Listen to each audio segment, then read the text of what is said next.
GST வரி விதிப்பை கண்டித்து தமிழகம் உட்பட நாடு முழுவதும் ஜவுளித்துறையினர் இன்று ஒருநாள் கடையடைப்பு மற்றும் வேலைநிறுத்த போராட்டத்தை மேற்கொண்டனர்.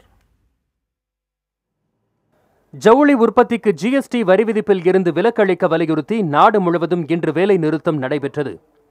கரூரில் 500க்கும் அதிகமான ஜவுளி உற்பத்தி நிறுவனங்களும் அதனை சார்ந்த 500க்கும் அதிகமான ஜவுளி உற்பத்தியாளர்களும் வேலை நிறுத்தத்தில் பங்கேற்றனர். கிட்டத்தட்ட ஒரு மாவட்டம் முழுவதும் 50,000 தொழிலாளர்கள், இந்த ஜவுளித்துறையில் உள்ள 50,000 தொழிலாளர்கள் இந்த வேலை நிறுத்தத்தில் ஈடுபட்டுள்ளார்கள். இன்று மட்டும் சுமார் ஒரு 10 கோடி உற்பத்தி பாதிப்பு இருக்கும் என்று எதிர்பார்க்கிறோம். முக்கியமா பவர்லூம் செக்டருக்கு இது வரைக்கும் வரியை விதிச்சது கிடையாது.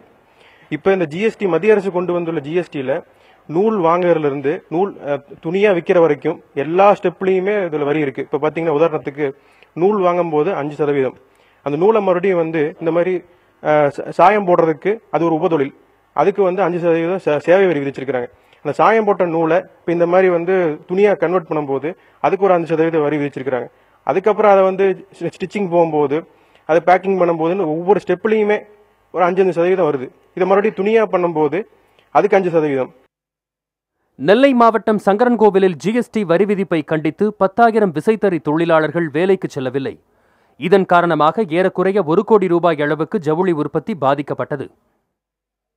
ஜிஎஸ்டி வரி அப்படிங்கிற ஒரு வரி விதிப்பு வந்ததுனாக்க வருடத்துக்கு மாதத்துக்கு 3 முறை அதுக்கு ரிட்டர்ன் கொடுக்கறதோ, அதில் ஆன்லைனில் அதுக்கான ரிட்டர்னை அப்லோட் பண்ணணும்னோ, அந்த டேக்ஸை ஆன்லைனில் கட்டணுங்கிறதோ மிக சாதாரண எளிய பாமரனான 2 திரி வீட்டுக்கு 2 திரி வச்சுருக்கக்கூடியவங்களுக்கு அது இயலவே இயலாது. இது மிகப்பெரிய சுமையாக இருக்கும். இந்த தொழிலையே நசுக்கிறோம்.